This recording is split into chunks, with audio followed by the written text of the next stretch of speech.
Welcome to Side by Side, a podcast where I, Robert Kwong, take you inside conversations with artists, creatives, healers, and warriors taking the charge in their transformational story. Today's guest is Tasshin Fogleman, an extremely online pilgrim wandering this precious world for the benefit of all beings. In this conversation, we explore Tasshin's Buddhist journey and ongoing pilgrimage, and the service and creative projects led by his curiosity, loving kindness, and aspiration to empower others. You can visit tasshin.com to learn more about his journey, his writings, and his offerings. All right, to start, it's nice to meet you, Tasshin. I encountered your work. It's kind of funny when I think about it, but how I found your work originally was because I was researching online about a connection between meditation practice and the algorithms that dictate and dominate our everyday modern lives. And lo and behold, I found your work thanks to the algorithms. So I guess I have that to thank. And personally, I was really fascinated with the materials that you were putting out there and writing about. And I've always been interested myself in folks who have taken on a certain spiritual path in their life and taking on a commitment like, Buddhist practice and meditation. So it's very nice to meet you today and to introduce ourselves to each other. Yeah, glad to meet you too. Thanks for having me on. Well, so in many ways, I think this is an opportunity for us to get to know each other. And I'm really curious about your origin story. So I always like to start with a general question, which is, where did you grow up originally? Where are you from? Yeah, I grew up in Massachusetts in the South Shore, which is sort of south of Boston and sort of a suburban area, and lived here for, since I was 3 until, I went to college, and I'm actually here now. So visiting with my dad, and Mm. yeah, grew up in Massachusetts.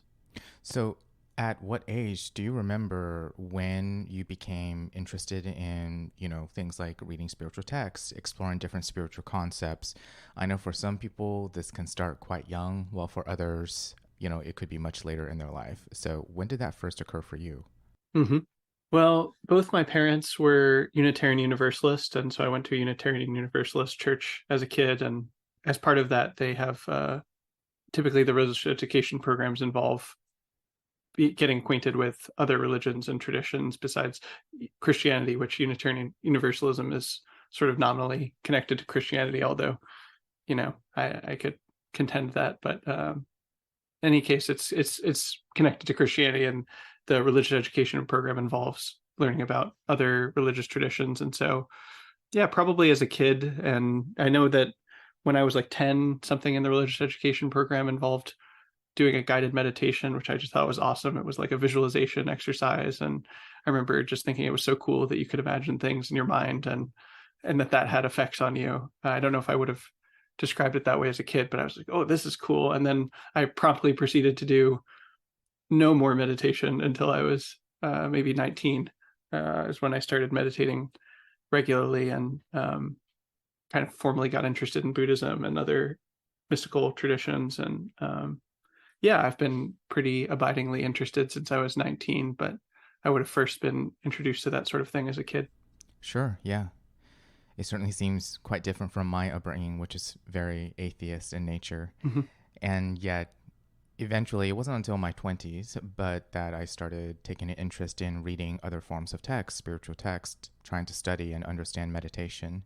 So, what happened around 18, 19 for you that became such a turning point for you? I know you went to a small liberal arts college. Was that an influence for you, or was it some kind of a personal turning point? It definitely was an influence.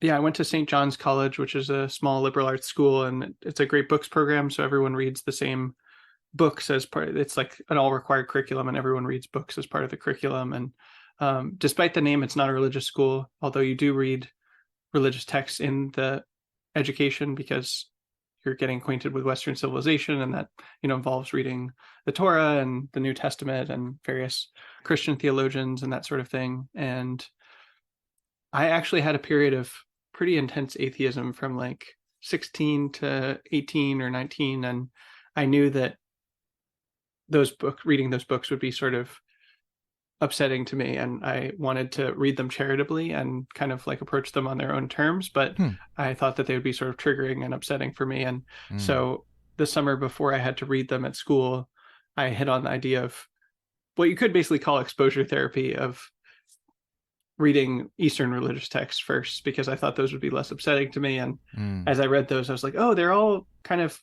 talking about the same thing here. I encountered what you might refer to as mysticism, Yeah. and like the idea that it's possible for humans to have a direct experience of God or the nature of reality or the universe, and that different religions were presenting that kind of experience differently with different symbolism or different values or different practices. But I saw the kind of common thread between them, and that was pretty persuasive to me. And that previously I'd thought that religions were societal level, like con jobs basically, and that people were trying to manipulate me and take advantage of me. And I'm not really sure where I got that idea, honestly, but it makes sense that certainly religions have had abuses of power of various kinds and that sort of thing. But the fact that I could see that there were different individuals across traditions and times and cultures that were kind of reporting some of the same things made me more sympathetic to the claims that they were making. And that when I looked at what they were saying, they were like, hey, you should go and experience these things for yourself. And that is kind of what led me to meditation and Buddhist practice. What was your area of concentration or major in college? They don't really have majors at St. John's because everything is all required. So, I see. it was reading philosophy and literature and history of math and science and music and language. That was kind of the things that I studied there. Yeah, well, in many ways, that's liberal arts education indeed. And I Mm-hmm. remember that myself a little bit because I went to a small liberal arts school for a while. So, looking at your domain and your website, you have a lot of your materials on there, your writings, your meditations, your content. Thank you, by the way. It has this line in there that I want to read to you. I am wandering on indefinite pilgrimage for the benefit of all beings. So, from your perspective, what does this mean for you? Sure.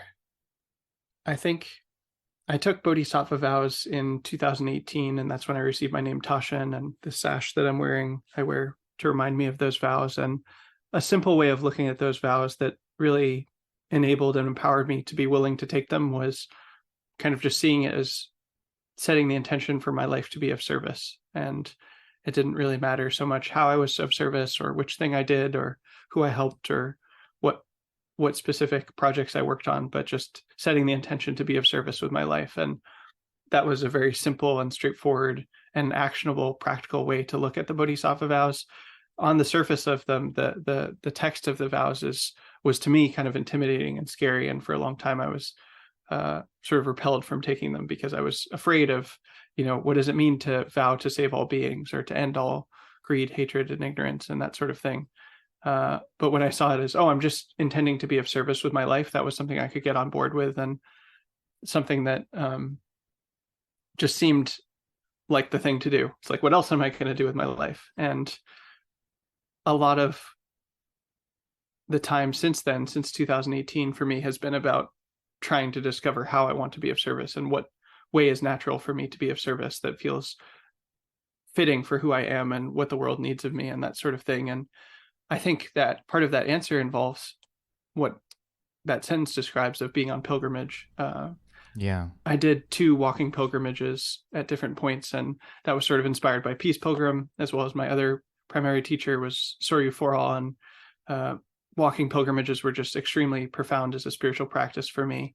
And it's less of the way that I practice it is less of a pilgrimage, like to a specific location, like a religious site or something like that, and more of Mm-hmm. you don't have a plan of a place to go and you just start walking, and Oh, okay. you get to a fork in the road and you're like, which way do I go? And since you don't have a plan for where to go, there's no logical right answer, and you're just like, I guess you make a decision and you say, I guess I'll go left or I guess I'll go right, and you go through that process many, many times a day. And I found that practice to be very transformative for me and allowing me to kind of let go of intellectual, rational ideas of what I should be doing and what I liked and what I preferred, and kind of trusting something deeper than that. And now I'm on a pilgrimage that's not a walking pilgrimage. It's not like Peace Pilgrims. pilgrimage, but I wander from place to place working on my service projects and then staying with different people who put me up, and I'm different places for different amounts of times, but typically anywhere from a night to like 6 weeks or something like that. And Mm-hmm. that makes my service projects possible. I don't pay for rent or have a house or something like that. I'm supported by the generosity of others, and then I can work on service projects that feel aligned with who I am and what I want to be doing with my time. Yeah. Thank you for sharing that. So, just so I'm not miscontextualizing, because I'm unfamiliar, when you mentioned those two pilgrimages for you, was it dictated by like the distance you had to cross or where you were specifically, or is it based on time? I'm just curious in what ways they were significant for you. Oh, they were pretty short, actually. The first one was in Vermont and probably about 5 or 6 days, and maybe 4 or 5 days. And then the second one was 6 or 7 days, something like that, in California a couple of years later. But just Yeah. they had a major impact on me despite being quite short. And really, the first one was, I would say, I really encountered what that could look like by not doing it. I was like, oh, I'm really not doing this. I started planning and was like, I'm going to go here and I need to like walk at a certain pace. And then through that process, I was like, oh, I'm really planning and not surrendering to this experience and not trusting what's happening. And when I did allow myself to trust a little bit, like incredible things would happen to me. And for the second pilgrimage I had more of a sense of how to do that trusting and that surrendering, and really embrace pilgrimage as a spiritual practice. And that was also very profound for me and led to even more, meaningful experiences. And Yeah. yeah, so I did two of those walking pilgrimages. They sound very formative, and I think I've had experiences similar to this that were very important and very life changing for me. And one of your intentions for going on pilgrimage is to follow your curiosity, which we've kind of touched on already in our conversation. But I'm curious what's been a really memorable experience that has come out of following your curiosity like this. Hmm.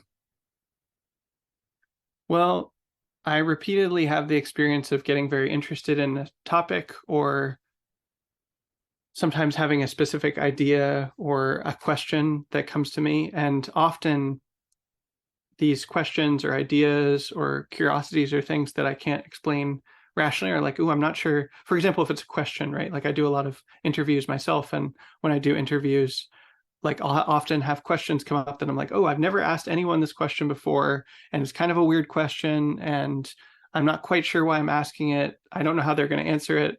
But like I have a practice of trusting that and following my curiosity. And also I'll ask the really weird question that I've never asked anyone before just because I feel called to. And then typically those are the questions that like really lead to a meaningful conversation, and something unexpected happens and something that I learn from and that even the person answering learns from. And it's the same with if I have an idea for a project, or, oh, I'm just seem to be obsessed with this thing that I want to learn more about.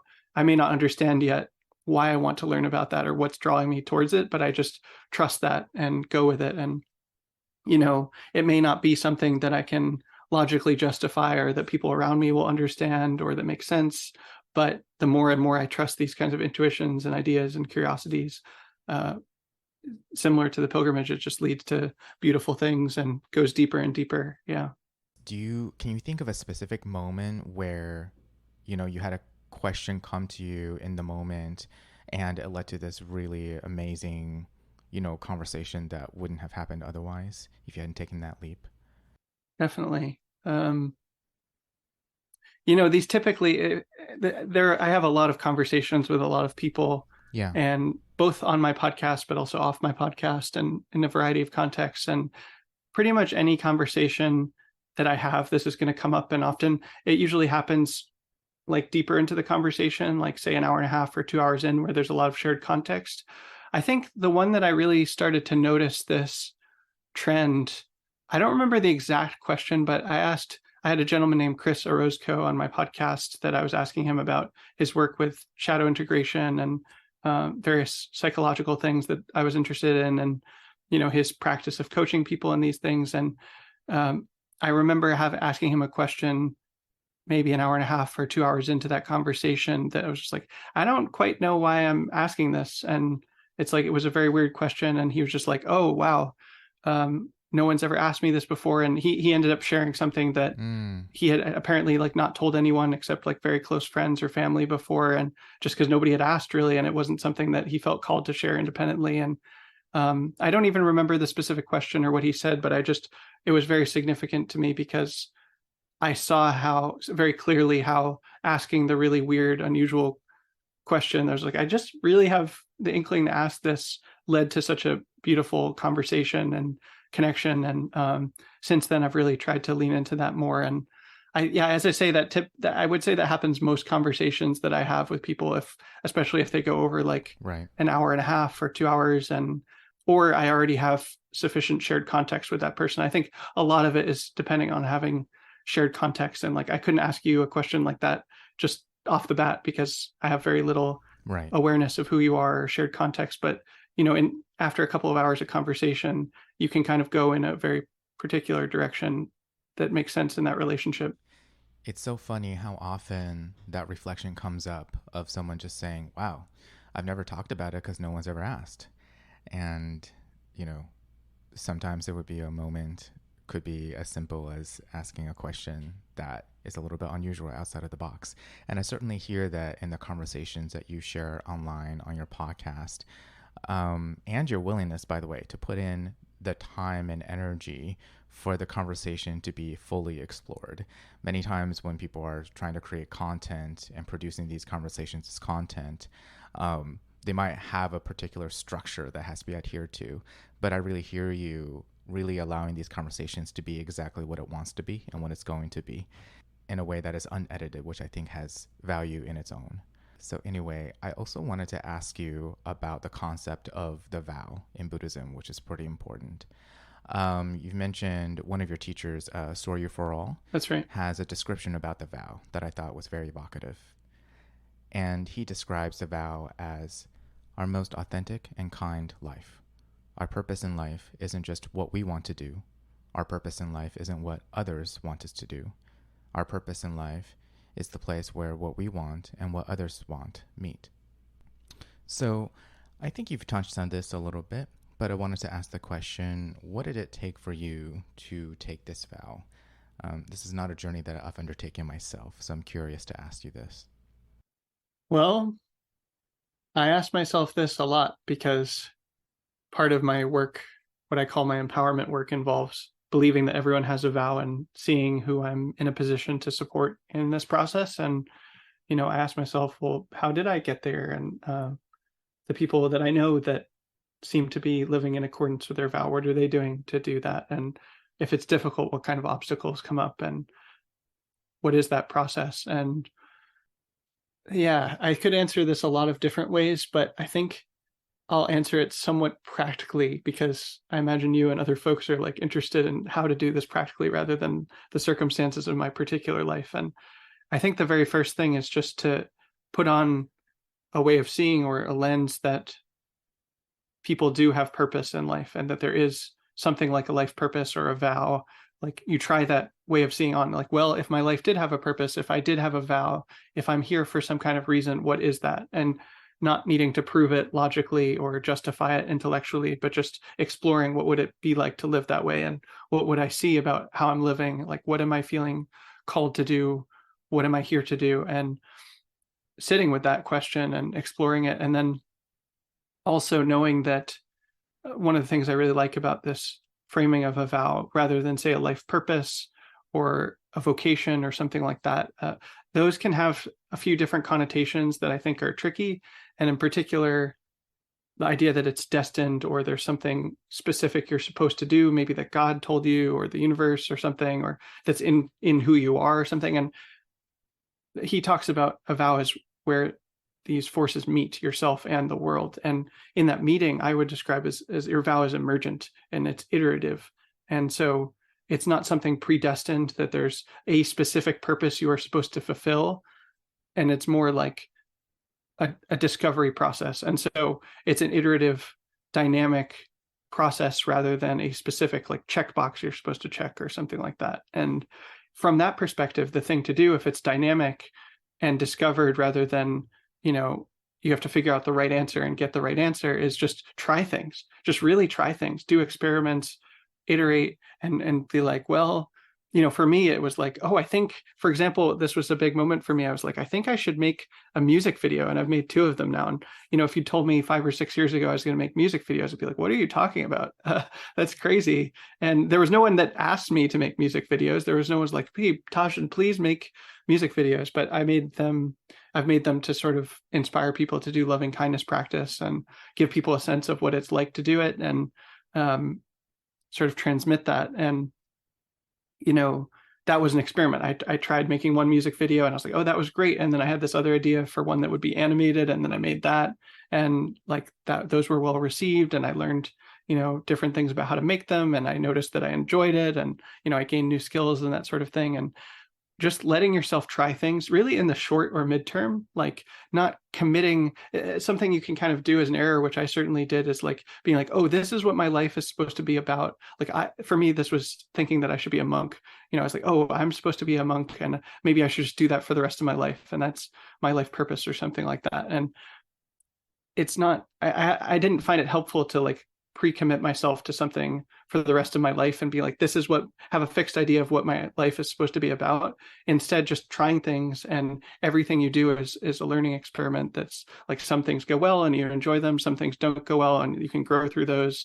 And just whatever happens, you try things and then try something new and try something new and try something new. And if you do that enough and fast enough and learn from it and grow from it, incorporate what you're learning and notice what you enjoy and what the world responds to, like that process leads you more and more towards something that's in alignment with who you are. That's, I think typically when people really do this, it's something that's unique and shaped them like them. And, the way I'm living my life now, I've never quite seen anyone live exactly the way that I'm living. Peace Pilgrim was a big inspiration. There have been other inspirations, but even my pilgrimage is very different than Peace Pilgrim's. And no one could have told me, oh, you should live like this specifically, or work on these projects, or do these things. But through that continual ongoing process of discovery, which I'm always still in, my life is always still changing, that leads to more and more alignment with who you are and what the world needs. I love the phrasing that you used just now, which is that it's iterative and that it's a discovery process, this journey. And in many ways, what I hear from you is this creative energy that is applied to your vow, to the way that you live according to the vow, through your writing, through something as interesting as making a music video. It's very interesting for me to think about a monastic vow having similarities to this creative force that so many artists and creatives are familiar with. So thank you for sharing that. It's very interesting for me to think about. So, you've talked about trying things and being willing to experiment and to explore as one thing that's helped you on your journey with the vow. And for others, while they might not take something like a monastic vow, I've seen many people struggle with commitment or making a choice for themselves around the stuff that they care about. I think being willing to try and to explore is one barrier, but are there other barriers that you can think of that get in the way of people making a choice or making a commitment, similar to something that you had to navigate when you were deciding whether to take this vow? About what kind of difficulties people run into when they're trying to figure out what to do with their life. Yeah, almost like whatever their version is, having to make a choice or make a commitment, making a promise. I think many people struggle with that even outside of something like taking a vow within Buddhism. So it's just a very common struggle I've seen. So I'm curious about your insights along those lines. Well, there's a lot I could say about this. I think I want to start just by talking about this phrase you're using of taking a vow. And that's the language that came to me from my teacher, Soryu For All, certainly invites that language. And there are actually vows I took. Like I took the Bodhisattva vows, right? And I took on the 5 ethical precepts. And you can make a vow in the way that you're talking about.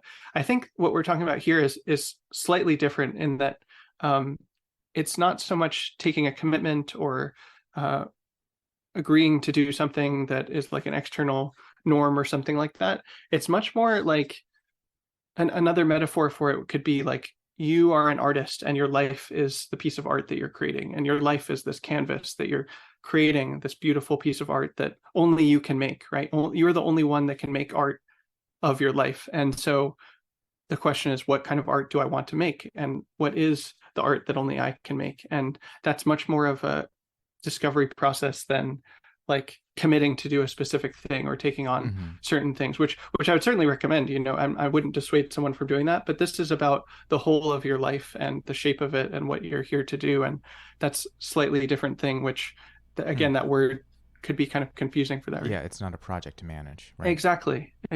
And or a standard to uphold. It's like there's not really a right or a wrong answer here. Your life is your life, and it's your life, And so what I see people get tripped up on, though, I mean, for starters, I think a lot of the institutions that are in existence and a lot of the affordances that they provide and the paths that they provide have sort of traps built into them where, you can go to school and then get into debt, or like you have to have a certain career that your parents approve of or something like that. And part of the reason I've been on this journey myself is I was just never really interested in most of that. I went to school, but as we talked about, I went to this like weird little school that I wanted to go to. I wasn't really interested in a lot of the other schools that were on offer. And then, I've worked a quote real job, like, in the traditional economy, like on the order of months. I've had a lot of different career experiences in alternative environments, but like actually working a job for a company, like very short amount of time. And I've just never been interested in a lot of the things that society offered as kind of default options. And once you kind of take those options, there's a way in which they're sort of self-reinforcing, where like you have debt and you have a car and you have an apartment and then you buy a house and then you have kids, and that's all fine. It's fine if people choose that, but I think a lot of people feel trapped in that and are sort of stuck in it, where they're like, yeah, I just have to pay off my student loans, or yeah, I just have to pay off my mortgage or whatever. And there's an obligation to that. And I think that can be a kind of deadening force where you don't have as much freedom to explore what it is that you're trying to express through your life. And I think lastly, I'd say a lot of people don't trust themselves, and they don't feel their bodies, and they don't notice what's fun and rewarding for them or what's painful and frustrating. And you just have to, at least in my experience, be extremely attuned to that, noticing what's fun for you, what's painful and frustrating for you, and or like just overly difficult or frictionful, and steer by that. Like steer towards the things that are fun, that are easeful, that are rewarding, that other people respond to well, that they thank you for and are like, yes, thank you so much for this. This was beautiful, versus the things that are like, oh, I hate this. I don't like doing this. Other people are not thrilled about this. This is just awful. I dread doing this. And a lot of people ignore that, and they keep doing the things that they dread, or they don't take the time to really steer towards the things that they enjoy. And that begins with feeling your body and noticing what your experience of different things is, and letting that be a kind of compass to your life. Yeah, in many ways, the trappings of modern day everyday living is designed so to have people ignore the signs, and designed that in order for us to live, there's a belief that we have to push away certain signs of the way we think, what we want, and what we feel, so that we can, navigate this world. So thank you for sharing that. And I'm going to be thinking about that for a while. Similarly, as a writer, I've read your work online, and it's so extensive, and I've seen the space that you've made in order for these things to gestate and to come out, and for you to have some sort of a practice where it can actually be published online. You've written about a variety of topics, including spirituality, faith, strategy, and the human condition, and any other topics that might strike you. Do you have any writings that are particularly memorable for you, or ones that even you reference back to and look back on for your own edification?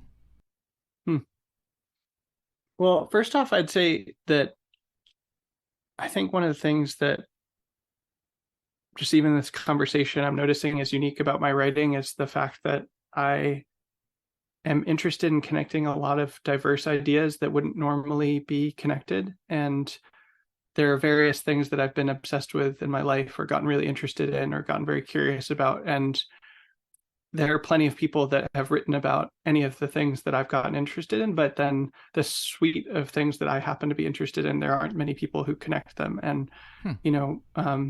like just to give a simple example, I got very interested in military strategy about 5 or 6 years ago. And there are plenty of people that are interested in military strategy, but people, I was in a monastery at the time, and like monastics that are interested in military strategy, it's like very few. And it wasn't obvious to most of my peers in monastic training why I would be interested in that. And I was just like, well, I just have to follow my curiosity here. And the more different things I get interested in, the more I can kind of connect them and see how they're related or why I was interested in them in the first place. And of course, that in some ways that's the project of humanity and intellectual endeavors, is to do this very thing. But the specific topics that I've been interested in, I think there's some unique connections there, and ones that I was really looking for answers to that I couldn't find. So that's part of what's generated my writing. And I think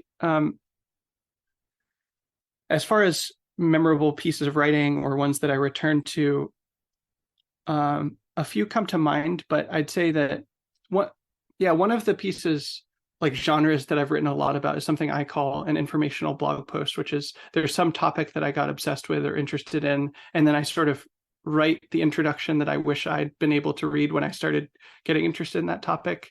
So I have a number of these about military strategy or meditation or productivity or any number of things.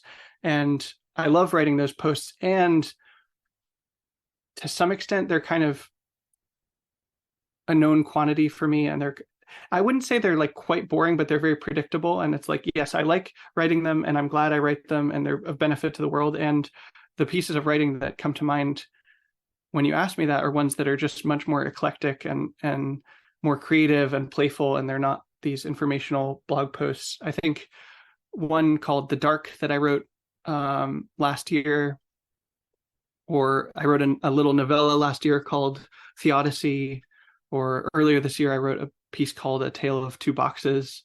And yeah, I think like exploring more like creative writing and fiction, and like if you read any one of those three that I just mentioned, like they're very weird and very strange, and I've never read anything quite like them.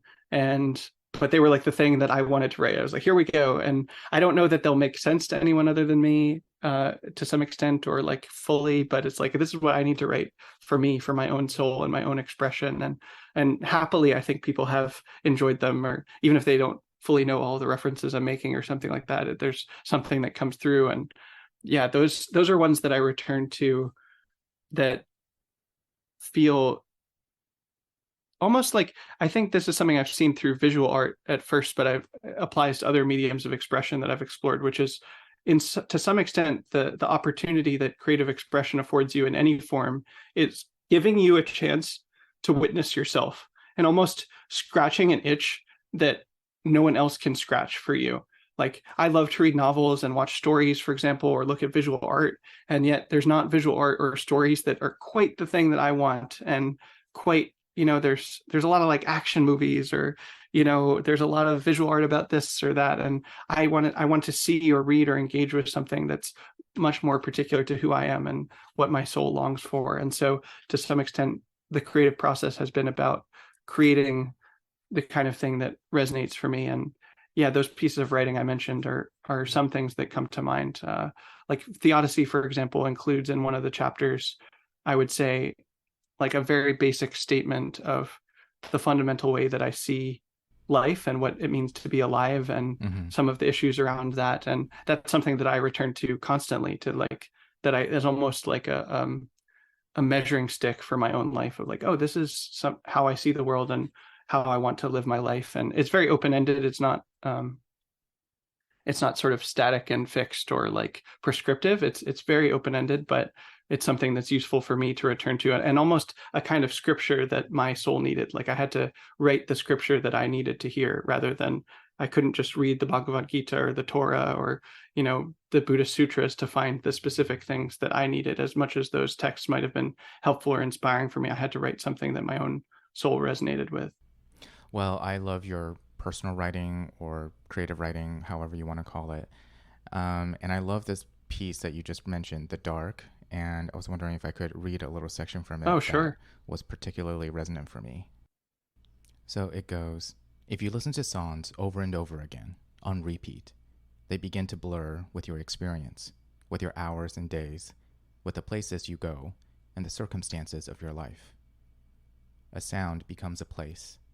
A lyric becomes a situation or a story. Your life becomes music. I wish I had those words come to me when I was trying to convey and find a description for like the soul of an artist, but I think you really captured something that really resonated with me, and I wrote it down so I can share it today. And when I was reading it, I was like, genuine. My automatic reaction was, I thought maybe you were a creative writing major before you were a Buddhist, um, because I was like, is this something that you just pull from meditation? What about the hours of practice actually writing as well? So I'll definitely read the other two pieces that you were just referring to, because The Dark was, I enjoyed reading it a lot. Mm. Yeah, thanks for reflecting that, friend. Makes me happy to hear how that landed for you. And well, it's funny that you say, you know, it wasn't meditation, and yeah, it's a lot of I've had a lot of writing experience. I've been writing has been part of my life since probably, well, really as long as I can remember. I've always written, and so I have put in a lot of hours, but I do actually think like meditation and the various spiritual practices, almost like the image that I get right now, carved me open and like opened me to something that wanted to come in. And so, yes, then once it came in, I had the tools and ability and experience to express it and put words to these things that come through. But I think that wouldn't have been possible unless there was an opening and really a listening to what words want to come through. And so, and that's often my experience. The things that I write that most touch my own heart and that I'm most proud of, like the sentence that you read, it's not me cognitively thinking about what I want to write about, or coming up with an idea. Sometimes I have to write like that. That's fine. I'm able to write like that about various things, but often it feels much more like there's a message that wants to come through, and the experience of that phenomenologically is much more like listening to a voice internally and just writing it down. It's like, oh, all right, here's the words. I transcribing, really. It's like listening and transcribing more than cognitively thinking about something to write about, which is a skill I have available that I use for writing an email, for example. Like, that's not coming through. I'm not like, oh, what No. like, what do I say to this person? Sometimes it comes through. It's not that it can't, but like, there's plenty of times where I have to think of what to say and to write it, and that's totally fine. But if I'm listening, there are words and acts of expression that want to come through, not just through writing, but increasingly through visual art, or I'm exploring other media as well. And the more I open myself up, and the more I give myself the chance to practice various skills with different acts of expression, the more wants to come through. And that's this huge enlivening process where just the more I express, the more there is to be expressed, and then it just keeps going. And it's incredibly enlivening and almost intense and overwhelming sometimes. Like, there's so much here, but I just surrender to it's like, all right, I will transcribe the message that wants to come through, or I'll make the art that wants to come through. And it's beautiful, and I love the things that do come out. Yes. And to go back to that topic, absolutely. I think meditation and mindfulness practices can support and come through the writing, because knowing me and knowing many other artists and creatives, oftentimes the challenge can be making sure that we ground our energy enough so that we can actually get the words or whatever we're meant to receive and put it down on paper and let it go. And in many ways, I think some artists would say that, the artist creative experience is a spiritual one in many ways. So I wanted to second that. In addition, to talk about some of your other writings that's not maybe less personal, something like The Dark, I can see how it is very distinct from, for example, the writing that you've put out on strategy. I wasn't aware at the time that it was related to military strategy, but when I read it, I really found the concepts that you were exploring interesting. And also that the meditation and algorithms, when I read your writings around that, I saw that you've taught and you teach people and guide people through their own meditation process and developing their practice.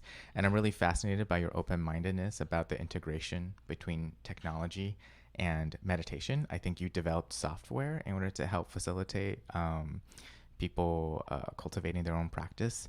So, how did that come about for you, and how do you make sense of that for yourself, technology and meditation?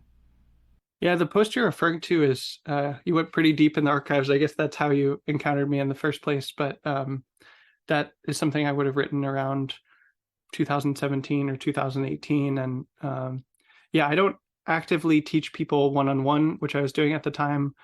The main way that I share meditation right now is through loving kindness meditation, which I do a lot of projects associated with that. And I have a regular event that I run every Saturday. And then there's like dance parties that I run where you're practicing loving kindness while dancing. And that's typically more of a group things that I tend to run, or like I've made various materials of a book that I wrote or guided meditation recordings, but I don't do any one-on-one stuff right now. And yeah, I think at the time I was very interested in programming and the specific language called Clojure that I've learned at different points in my life. And it just sort of occurred to me to represent something about my meditation practice and the teaching that I was doing through that program, and creating a program for that. And in particular, the style of practice that I taught was sort of inspired by Shinzen Young, who's been a big influence on me. And he has this whole system of like lots of different techniques and kind of this open-ended approach to practice where there's just a lot of different techniques and you can kind of decide what to do. And so I made a program that was about kind of creating these almost like workout routines, but for meditation, of like, oh, do this for 15 minutes, do this for 15 minutes, do this for 15 minutes, mostly because it was fun. I was like, oh, this seems like a fun program. And that was already kind of the style of practice that I was teaching people when I was doing one-on-one instruction at the time. And I don't know, I haven't done any one-on-one teaching for some time, so I'd probably do it differently now. But yeah, that was a fun project I worked on quite some time ago. Yeah, thank you for pointing that out. This is a couple of years old, and Oh, it's no been problem. nice to see your evolution in some ways, as much as I enjoy the work that you've done previously as well. But some of your more current work is, for example, your podcast, where you connect with people, the Reach Truth podcast, where you get to, again, how generous you are with the time and energy you give for people for that project. It's been something that's really been enjoyable for me. You've also talked about some of your experiences working within, for lack of a better word, the nonprofit system with the monastic academy. And previously, my work experience was in nonprofit as well, working at New York City Ballet, doing the administrative aspect of the work. And I know from firsthand experience how challenging and tricky it can be to hold both the bigger vision or purpose of an organization or a group, along with the day-to-day grind and logistics of running a nonprofit organization. So I'm curious, do you have anything that you want to talk about as far as your experience through the monastic academy and working in this nonprofit model as a Buddhist? Yeah, I think that's one of the things that's unique about Monastic Academy and the training that I received, was it wasn't just meditation training, and it wasn't just a traditional monastery, but there was also a focus on leadership training. And the way that that worked practically was by giving you various roles in both the monastery and the nonprofit, because legally it was a nonprofit is what the entity was. And various people occupy various roles at different times, and you're kind of rotated through different roles, and you learn how different elements of a nonprofit work and have various projects. And it's like you have to make sure that the budget is balanced, and that you have the money to do different things that you need to do. And if there's a new building that needs to be built, you have to figure out what the building codes are and who to contract and that sort of thing. And I think that was certainly a very challenging experience, but also empowering, in that it gave me a sense that I could do things with my life, and that if there was something I wanted to see happen in the world, I could work to make it happen and figure out how to do it and collaborate with people. And, I certainly gained a lot of practical skills, but fundamentally just a sense that I could do things. And one of the ways that that's manifested is these days I've sort of built something like an organization around my projects that we call Tasshin Inc. It's just sort of a joke, but at a certain point I started describing it like, oh, it's as if there's this company called Tasshin Inc. and there's 3 departments: love, curiosity, and empowerment. And I've sort of built a number of collaborators and relationships around those different areas of my work and specific people that I work with on specific projects. And currently it's just sort of an informal working cooperative, but I could see us becoming a nonprofit at some point or something like that. And it's pretty low key right now in terms of it doesn't really need like a board or, things like that. But yeah, that's been very empowering to just say, hey, if I want to build an organization around specific projects, I can do that. And I don't have to join someone else's project, or like I can just create the thing that I want to see in the world and ask people to help me with it. And that's not something I would have imagined myself doing unless I'd received that training and kind of learned how nonprofits work and how organizations work and how to collaborate with people and how to manage people and lead people. And yeah, I got really interested in strategy, as we've talked about. And all of those ideas have been just so helpful for me in terms of figuring out what kinds of work I want to do and how I want to do it and who I want to work with and how we'll work together and what specific projects and goals we'll have and that sort of thing. Yeah. I think it'll be very awesome to follow some of the updates and progress with Tasshin Inc. You never know what could happen. Probably the closest experience I've had inside something like that would be like some of the artist collectives I've been a part of. They're always so interesting and generative whenever you find the right group and the right timing. So that sounds very exciting. And I'm curious if any of that would involve your passion around art or visual art and music. I certainly see, I guess I'm asserting that I see sort of the artistic spirit in you and the way that you explore the world and humanity through creative work. I'm just really curious. Maybe the general question is like, what does the artistic life mean for you? Hmm. Well, I think it fundamentally comes back to what we've discussed of seeing life as a piece of art and ourselves as artists. And so making visual art or any other form of creative expression as a way to manifest that fundamental perspective. And so those are specific mediums that I've explored, but, I'm also interested in learning other things. And I think, yeah, that comes into my work in a few different ways, but primarily in what I call the curiosity work of following my curiosity. And so that work is partly about me as a learner flourishing, following the things that I'm interested in, learning about them, but also about creating a learning environment and a culture of learning and a community of learners who are trying to learn together and share what they're learning with the world. So it's not just me, but creating a group of people who want to flourish as learners. And for me, that's certainly involved visual art and other things as well. And yeah, that's one of the things that I'm interested in right now. So I typically, I don't know, I draw a lot of the time, not every day, but at least once or twice a week, if not more, and make different pieces of art. And there's different skills that I'm working on and different things I'm trying to express. And I'm always trying to learn a little bit about art and also make a little bit of art and grow continually in that. And yeah, it's been really delightful. It's nice in particular because it's not very cognitive. Like we've talked a lot about different ideas, and I read a lot of books and I write things and have a lot of conversations. And so art is often what I reach for when like it's the end of the day and I'm still awake. I don't want to quite want to go to bed, but I want to keep doing something. And I don't sort of like, oh, I can turn the cognitive part of my brain off and just like draw pictures that I think are pretty. And that's a very rewarding process for me. And I really love some of the art that I've made. It's sort of like the writing that you asked about, of something I can return to and be inspired by and that kind of thing. Yeah, the dark has that flavor of something that maybe came to you in a moment like that. And certainly what you're describing really resonates with me. When I was going through liberal arts college, in many ways, it can drill into you things that can be quite difficult to undo later on just because you want to, right? And I didn't really make the connection until after I left school to what if I brought the aspect of Robert, who does show up during meditation, during yoga and whatnot, and bring that aspect of me to the piano when I'm playing the piano.